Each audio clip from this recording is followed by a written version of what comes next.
If you are always looking for new recipes to try for your family that are easy and use simple ingredients, you're in the right place. Hey y'all, I'm Mandy, and this is Mandy in the Making. Tell them what you're making. We're making shrimp and grits today. We are, and it's our own recipe. It's his recipe. Yeah, brought to you by me. So he's got a couple of tomatoes, a shallot, fresh garlic. What are those? That's serrano peppers. Serrano peppers. We didn't use half of that one. Poor thing got cut up. It'll be all right. And then we've got some fresh basil. Yeah. All right, so let's do some chopping. I'm pretty excited that I don't have to cook today. Yeah. This is great. We're going to have a good time. This is Stephen in the making. Yeah. Stephen in the making. All right, so he's got his shallot.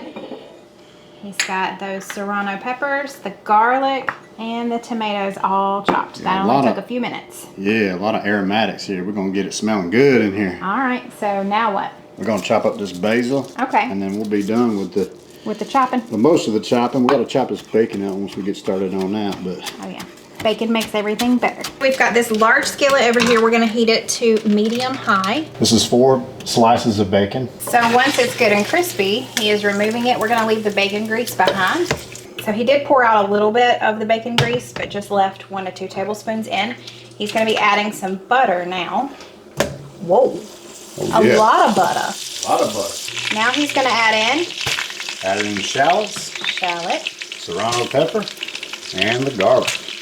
We just want to get it to where it's starting to really smell good. All of the aromas are releasing. Look, you like Chef Ramsay over here, but without the cussing. I love it. It's good. Basil in there. All right, so he just let that cook for like a minute, and then he added the basil in. All right, now we're going to put in a couple tablespoons of All-purpose flour. all-purpose flour. We're going to make like a roux. 2 tablespoons. We're just going to let that cook for like a minute, right? Yeah, just a little, maybe 1 more tablespoon. Okay, so we're going to go with 3 just kind of tablespoons. eyeballing it. Yep.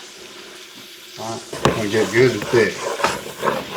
So it's been like a minute or so since we put in the flour. Now he's going to add in all of our tomatoes. Now we're going to add a little bit of salt and pepper. And now we got some sherry cooking wine going in. Yeah, we'll put a couple globs of it in there. Couple globes. Couple glugs. He's adding some reduced sodium chicken broth. Stir that up good. We're going to put the bacon back in. We're going to get a lid. Is that my cue? I'll be back. Heat all the way down to low. Pop the lid on that. And we're going to let that simmer for about 20 minutes or so. Let everything get married in there. I'll be making the grits. In the meantime, we're going to make the grits. Last 2 or 3 minutes, we'll put the shrimp in there.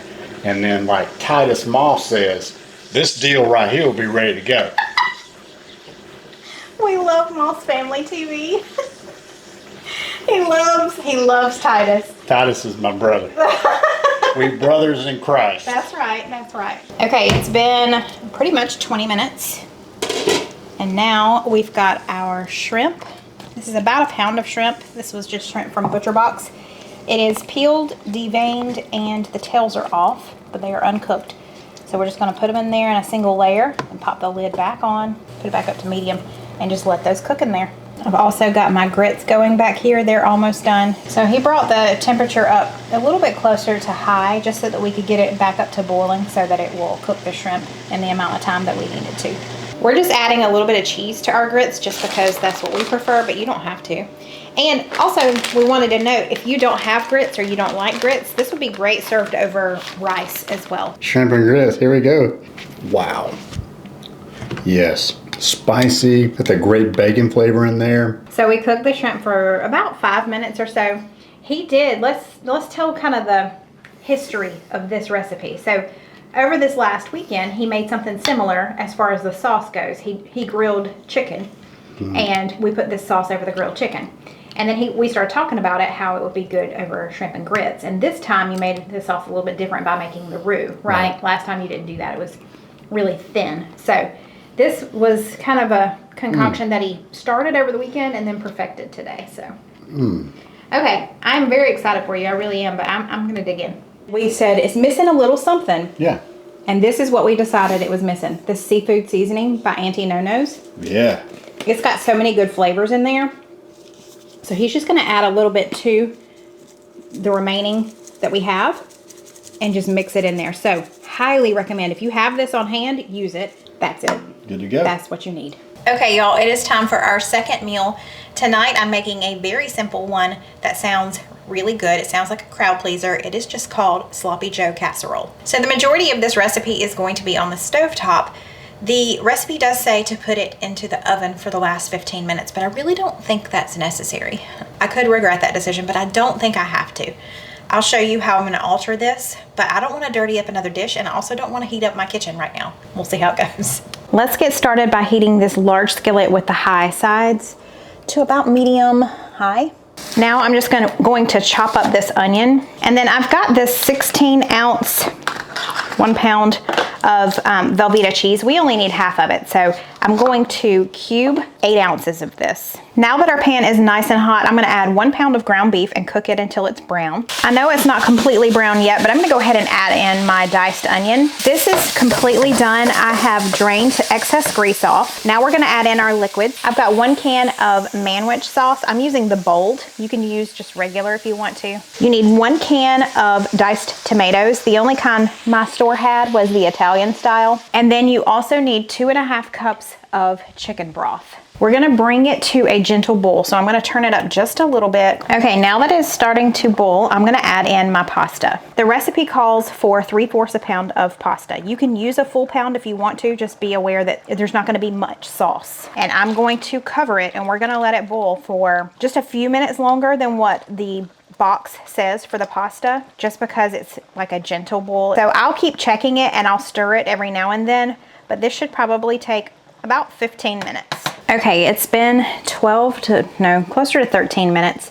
I just tested one of the noodles and it seems to be ready. You want it al dente. We're gonna lower the heat. I had already lowered it to about medium low, but we're gonna put it on low. And we're gonna add in a cup of corn, and we're gonna add in our 8 ounces of cubed Velveeta. We're gonna stir it around and pop the lid back on here and just let it melt. It'll take a few minutes. Gosh, y'all, this smells good. So now this is the point you would put it in a 9x13 casserole dish and stick it in a 375-degree oven for 15 minutes, but you're gonna cover it with cheese as well. So what I'm gonna do is just cover this with cheese. I had a bag of Mexican blend cheese already opened, so I'm using the remainder of that, but you could definitely just use regular cheddar cheese. I'm gonna cover it with cheese and just put the lid back on it and leave it on low and just let all of this cheese melt over it, and then dinner's gonna be ready. I really don't see the need to dirty up another dish. Let me know below. Would you do what I'm doing, or would you do as the recipe says and just go ahead and put it in the oven? See, that looks perfectly fine. I'm going with it's all good. Did I forget to give you cheese? Do you want some Velveeta? There you go. I love this bow tie pasta. Look at that bow tie pasta. This is cheesy goodness. That looks good. Look at that. I know. Cheese overload over here.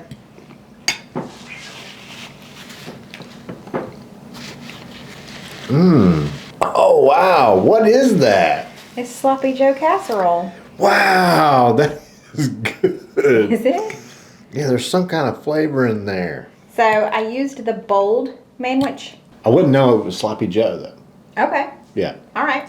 So I'm not getting like Sloppy Joe vibes off of it. Well, I'm guessing it's just Sloppy Joe because we use the manwich stuff in it, but all right. So let me take a bite, and I'll let y'all know what I think too. A couple ways you could spice it up. Yeah. If you want to make it spicy. We were talking about how we think we would like it better if it was a little spicy. Red pepper flake. Yeah. Or you could do like... You could throw some hot sauce on top, some woos. Yeah, you could do that. Or you could do some green chilies. Oh, that would be nice. Yeah. It is very creamy, very cheesy. I can tell that it's Sloppy Joe-ish because I can taste the manwich in there, but it may just be because I know that it's in there. But it's very good. Creamy, cheesy, sloppy Joey. All right. So we recommend. Okay, y'all, it is the third meal of the week, and that means it's Subbie supper night. Today, my Subbie supper comes from my good friend, Tabby. Tabby and I met on Instagram, but we live like 10 minutes apart, and now we've become really close friends. But just a little plug, if you love really beautiful home decor and watching how people do home decor and styling, please go check out her Instagram. It's Mommy and Maxon on Instagram. It's just so beautiful. All of her pictures and all of her decor and everything that she does is just so gorgeous. So go check her out and go give her a follow. Tabby is a stay-at-home mama. She is married to Victor and they have 2 sons. They have Maxon, who's 4, and Miles, who is just turned 4 months old. Because she lives so close, I get to go hang out with her over at her house and hang out with Max, and I get to snuggle the sweet newborn baby. He's not newborn anymore, he's 4 months, but he is just so precious. Both of her boys are precious. Her husband is a sweetheart. I just love this family so much. She's been telling me for a couple of months that I need to make her lasagna. And I don't know if you know what the app Marco Polo is, but she sent me her Subbie supper submission via Marco Polo while she was making her lasagna one night. And I just wrote down how to make it. So we're going to give it a try today. This is Tabby's lasagna. Don't tell Steven. It's going to be okay. I promise. Well, I can't promise, but I'm pretty sure it's going to be okay. Just shh. We're going to get started by preheating our oven to 375. We need to brown a pound of ground beef. You can do half ground beef and half Italian sausage if you have that on hand. And she just used onion powder in hers, but I'm just going to use an onion just because I have it on hand, and that's really easy to do. So let's brown this along with some onion. I'm going to season the meat with a little bit of Auntie Nono's Everything seasoning. Tabby used garlic powder, onion powder, and a little bit of Italian seasoning.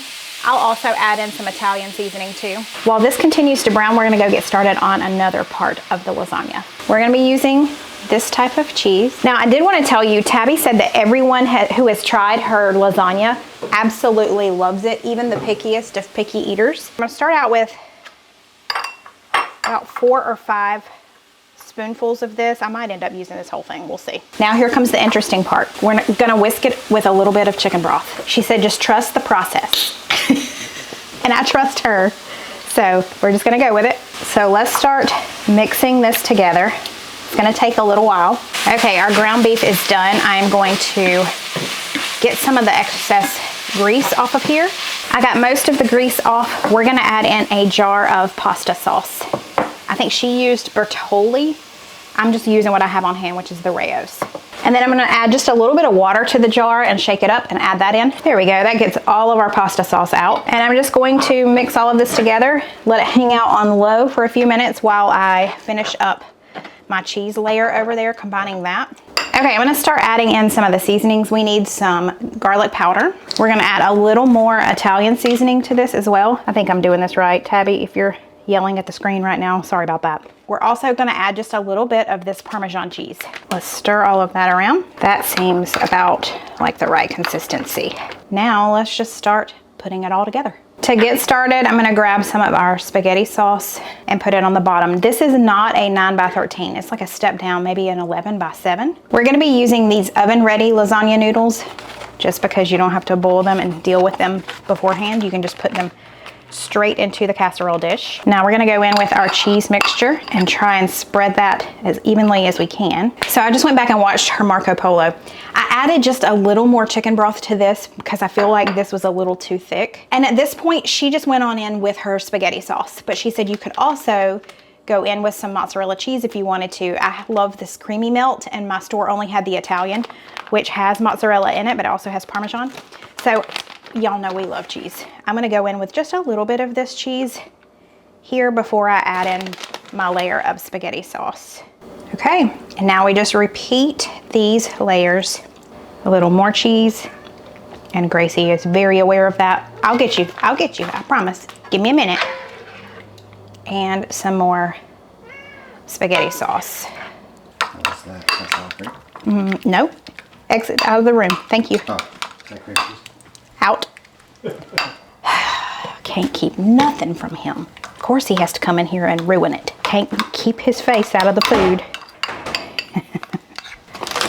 Okay, and to finish up, we are just going to add this cheese all over the top. Gracie Lou, can you get down, please? Ma'am, get back. I'm gonna give you some.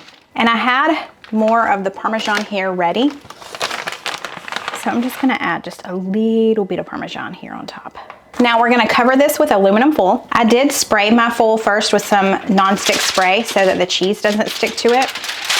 And this is going in the oven at 375 for 1 hour with the foil on, and then we'll take the foil off and let it sit in there for another 10 minutes. This just came out of the oven. We're gonna give it 5 to 10 minutes before we cut into it. This looks and smells amazing. Let's talk about it. First of all, oh, fix the hair, fix the hair. Let's talk about it. He came into the kitchen while I was making it. I saw what you were doing. And he said, is that sour cream? Like hoping. I said, no, get out of here. So he's aware of what's in it. It's good. It is really good.